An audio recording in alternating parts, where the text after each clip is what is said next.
Firman yang meneguhkan tentang pemeliharaan Tuhan. Di dalam video ini saudara, kita akan merenungkan 7 ayat firman Tuhan yang meneguhkan dan membangkitkan iman kita tentang pemeliharaan Tuhan. Saya percaya setiap kita rindu pemeliharaan Tuhan di dalam kehidupan kita. Mari kita renungkan firman Tuhan ini. Yang pertama saudara adalah dari Yosua pasal 14 ayat yang ke-10. Demikian firman Tuhan. Jadi sekarang sesungguhnya Tuhan telah memelihara hidupku seperti yang dijanjikannya. Kini sudah 45 tahun lamanya sejak diucapkan Tuhan firman itu kepada Musa. Dan selama itu orang Israel mengembara di padang gurun. Jadi sekarang telah berumur 85 tahun aku hari ini. Saudara, firman ini adalah perkataan dari Yosua, firman yang Tuhan nyatakan melalui Yosua dalam pengalaman kehidupannya, di mana Yosua menegaskan tentang pemeliharaan Tuhan dalam kehidupannya sesuai dengan janji Tuhan. Dan dia mengatakan sejak firman itu dinyatakan pada saat dia masih muda, dan sampai dia berumur 85 tahun, sampai lanjut umurnya, sampai usianya tua, sungguh nyata pemeliharaan Tuhan. Sehingga Yosua berkata, sungguh Tuhan telah memelihara hidupku. Dia menegaskan dengan mengawali kata sungguh, Tuhan telah memelihara hidupku.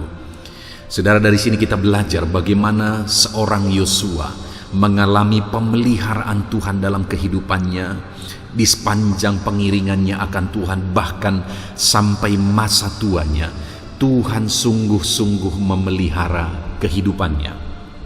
Hari ini, bagaimana dengan saya dan saudara? Apakah kita mengalami pemeliharaan Tuhan? Apakah saat ini nyata pemeliharaan Tuhan bagi kita? Seharusnya Allah yang tidak pilih kasih, kalau Yosua dia pelihara, saat ini saya dan saudara pun harusnya dan pasti dipelihara oleh Tuhan. Kalau mungkin saat ini kita berkata bahwa sepertinya pemeliharaan Tuhan itu tidak nampak dalam hidupku, mungkin yang menjadi pertanyaannya adalah bagaimana cara kita mengiring Tuhan dalam hidup kita. Mari kita bandingkan bagaimana Yosua begitu total dalam mengikut Tuhan, menyerahkan kehidupannya untuk waktu itu melayani Musa di sepanjang masa mudanya. Dan akhirnya karena dia terpercaya, karena dia bisa diproses dan dibentuk menjadi seorang pemimpin, akhirnya Tuhan pilih dia menjadi pengganti Musa.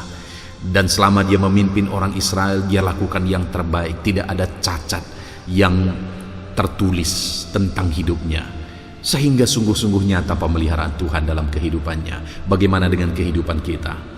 Apakah karakter kita, apakah dalam kita mengiring Tuhan, melakukan apa yang Tuhan kehendaki, kita mengerjakan yang terbaik seperti Yosua? Saudara, alami pemeliharaan Tuhan ketika kita sungguh-sungguh dalam mengiring Dia. Ayat yang kedua adalah dari Mazmur pasal 33 ayat 18-19. Demikian firman Tuhan.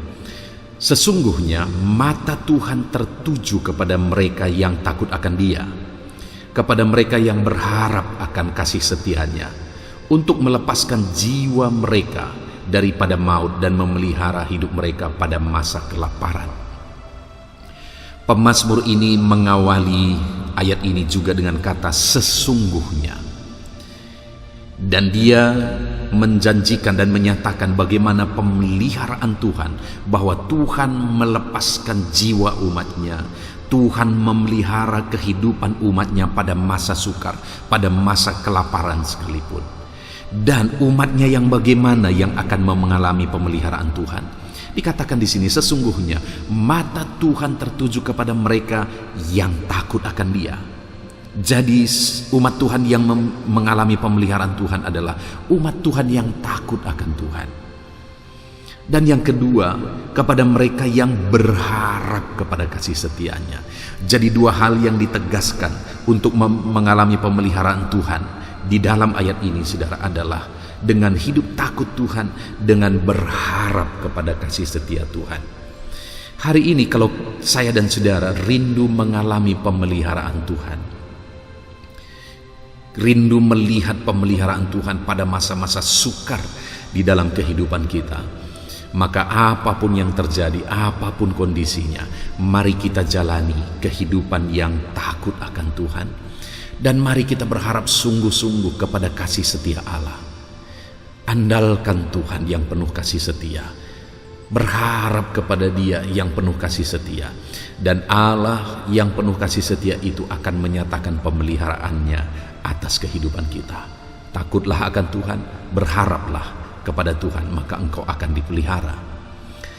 Ayat selanjutnya saudara adalah dari Mazmur pasal 55 ayat 23. Demikian firman Tuhan, serahkanlah khawatirmu kepada Tuhan, maka Ia akan memelihara engkau. Tidak untuk selama-lamanya dibiarkannya orang benar itu goyah. Saudara, dalam perjalanan hidup ini seringkali Tuhan mengizinkan kita untuk masuk atau mengalami satu proses yang sulit. Kenapa? Karena sekali lagi bagi Tuhan proses itu begitu penting. Bagi Tuhan proses jauh lebih penting daripada hasil. Karena kalau Tuhan mengutamakan hasil, maka apa saja bisa Dia lakukan, dan seketika juga bisa Dia lakukan. Bagi Tuhan hasil itu nomor sekian. Yang paling penting bagi Tuhan adalah proses hidup kita. Dan dikatakan di sini tidak untuk selama-lamanya dibiarkannya orang itu goyah. Jadi Tuhan mau menegaskan bahwa tidak selamanya Tuhan diam. Dia akan bertindak sesuai dengan proses yang kita lalui dalam kehidupan kita. Tidak dibiarkannya kita terus-menerus ada dalam proses. Ketika kita menjalani prosesnya dengan baik, maka kita akan mengalami campur tangan Tuhan, pemeliharaan Tuhan di dalam hidup kita. Nah, yang menjadi bagian kita dalam semua proses itu, di dalam ayat ini dikatakan, serahkan khawatirmu kepada Tuhan, maka Ia memelihara engkau. Ada banyak hal yang mungkin mengkhawatirkan dalam proses hidup yang kita lalui. Ada banyak hal yang mungkin membuat kita bingung dalam proses yang Tuhan izinkan kita lalui. Tetapi dalam semuanya itu jangan khawatir, kata firman Tuhan. Karena Dia akan memelihara saya, Dia akan memelihara kehidupan saudara. Jangan khawatir, serahkanlah semuanya kepada Tuhan. Ayat selanjutnya saudara adalah dari Mazmur pasal 97 ayat yang ke-10. Demikian firman Tuhan, hai orang-orang yang mengasihi Tuhan, bencilah kejahatan. Dia yang memelihara nyawa orang-orang yang dikasihinya, akan melepaskan mereka dari tangan orang-orang fasik. Saudara, di dalam ayat ini firman Tuhan menegaskan kepada umatnya supaya umat-umatnya hidup mengasihi Tuhan dan membenci kejahatan.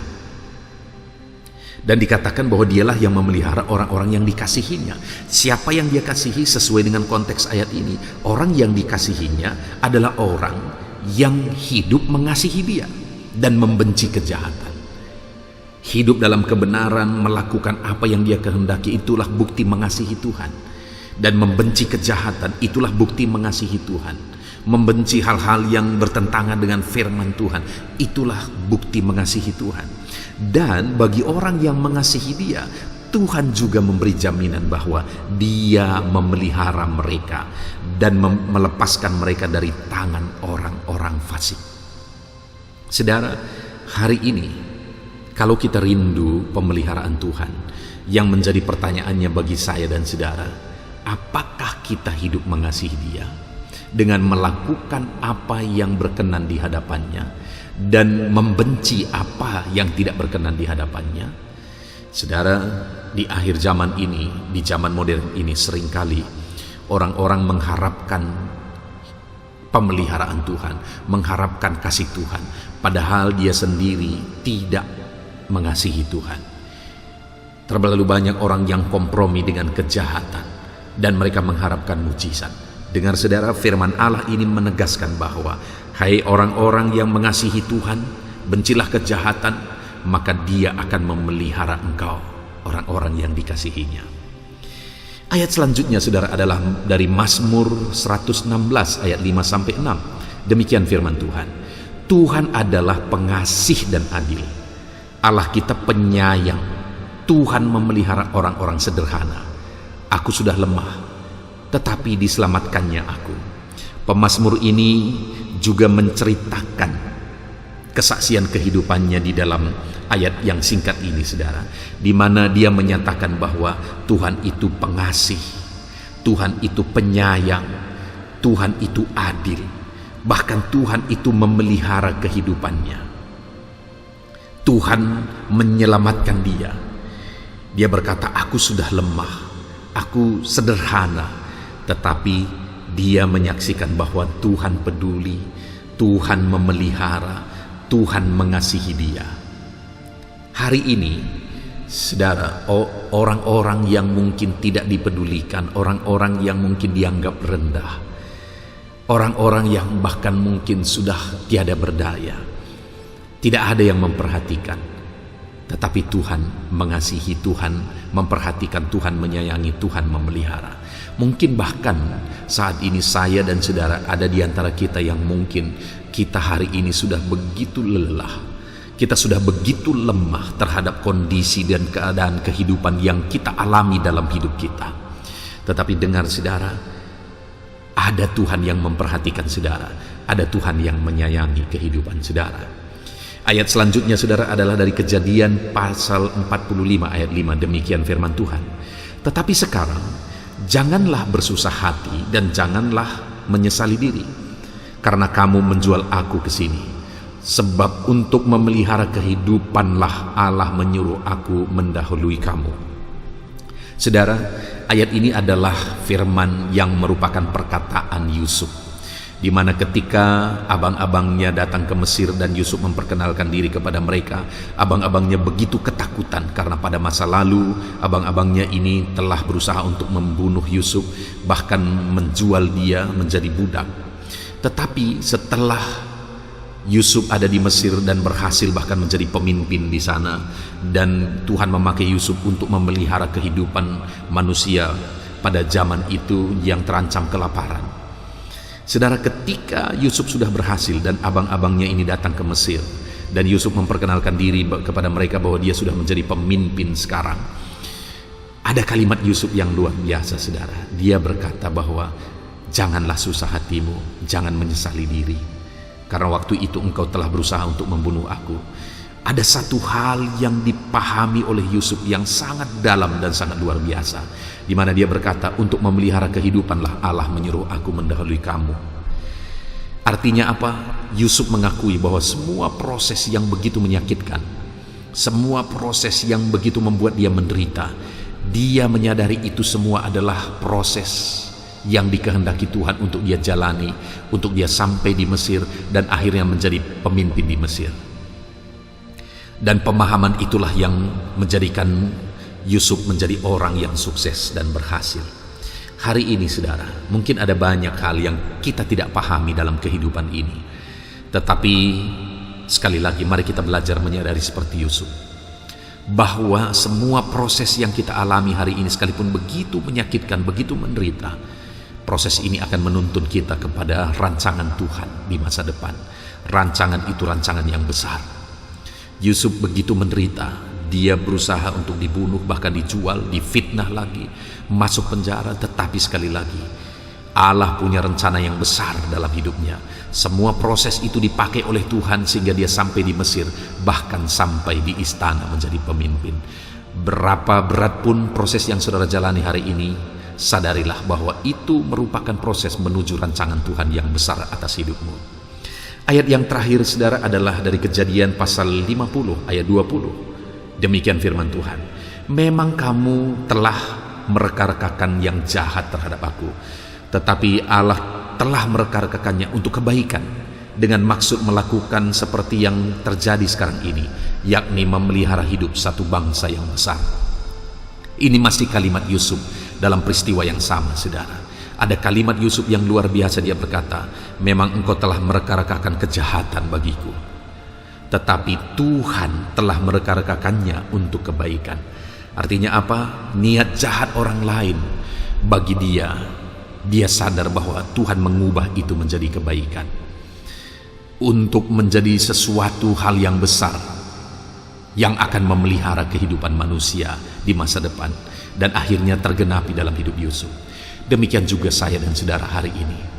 Niat jahat, perbuatan jahat, rancangan jahat orang lain bagi saya dan saudara, Allah bisa mengubah itu semua menjadi kebaikan. Puji Tuhan. Allah kita begitu baik. Amin. Allah kita begitu baik. Niat jahat orang lain, pikiran jahat orang lain, bahkan perbuatan jahat orang lain bagi kita, Dia bisa ubah itu semua menjadi kebaikan untuk menggenapi rancangannya yang besar atas kita. Mungkin hari ini engkau diperlakukan tidak baik, engkau diperlakukan begitu menyakitkan hari ini. Tuhan bisa mengubah itu semua menjadi kebaikan. Itu sebabnya tetap jalani semua prosesnya, sekalipun sakit, sekalipun begitu berat. Puji Tuhan, saudara, kita sungguh bersyukur saat ini ada ayat-ayat firman Tuhan, 7 ayat firman Tuhan yang telah kita renungkan, yang telah meneguhkan kita untuk kita terus berjalan melangkah menuju rancangan Tuhan yang besar bagi kehidupan kita. Mari terus renungkan firman Tuhan ini, saudara. Puji Tuhan, saudara. Tuhan memberkati saudara. Dalam nama Tuhan Yesus Kristus. Amin.